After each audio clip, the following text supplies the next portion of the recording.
Le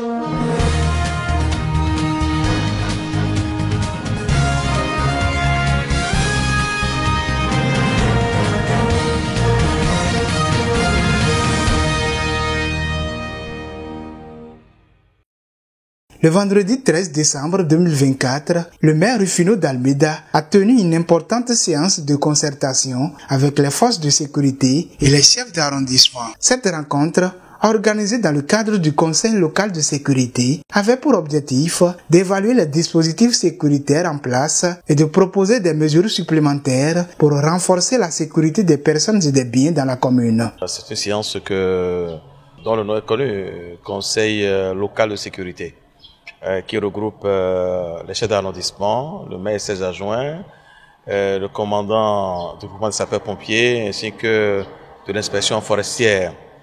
Évidemment, vous vous doutez bien que au menu, il y avait des questions liées à la sécurité ou à l'insécurité, particulièrement cette fin d'année, mais également des questions liées à l'hygiène et à la salubrité de la ville. Au cours des échanges, il a été révélé que des actions concrètes ont été mises en œuvre pour garantir une fin d'année paisible aux populations de Boïkon. Des dispositions idoines ont été prises pour que la population soit le plus en sécurité possible.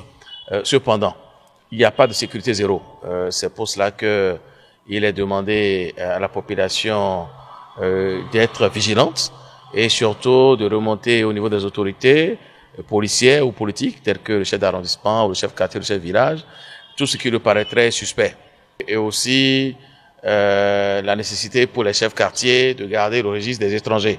N'importe qui vient à Boïkon doit pouvoir se déclarer auprès de son chef de quartier pour qu'on sache qui est là et qui n'est pas là. Selon Paulin Akomedi, commissaire central de Boïkon, ces mesures ont été intensifiées et adaptées aux besoins spécifiques de la période, marquée par une augmentation des risques d'insécurité. Par ailleurs, il invite les habitants à adopter des comportements sécuritaires et à collaborer activement avec les forces de l'ordre pour préserver la tranquillité dans la commune. À la population, nous demandons la vigilance, éviter de rouler tard dans la nuit, de sortir tard dans la nuit avec leur moto, éviter de fréquenter les zones à risque, c'est-à-dire les endroits moins éclairés.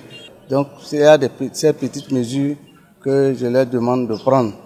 Et en plus de ça, il faut qu'ils renseignent la police, qu'ils communiquent avec la police, qu'ils fassent confiance à la police et nous donnent les renseignements. C'est à partir de ces renseignements que nous serons plus efficaces. Lorsque des populations vont nous aider à prendre toutes ces mesures efficacement, je pense que nous pourrions rêver d'une fin d'année paisible et d'une entrée douce dans la nouvelle année qui se profite déjà à l'horizon. Grâce à cette initiative, le Conseil local de sécurité réaffirme son engagement à assurer un environnement serein pour les populations de Boïkon. Ces efforts témoignent de la volonté des autorités locales de garantir la quiétude et le bien-être de tous en cette période de fête de fin d'année.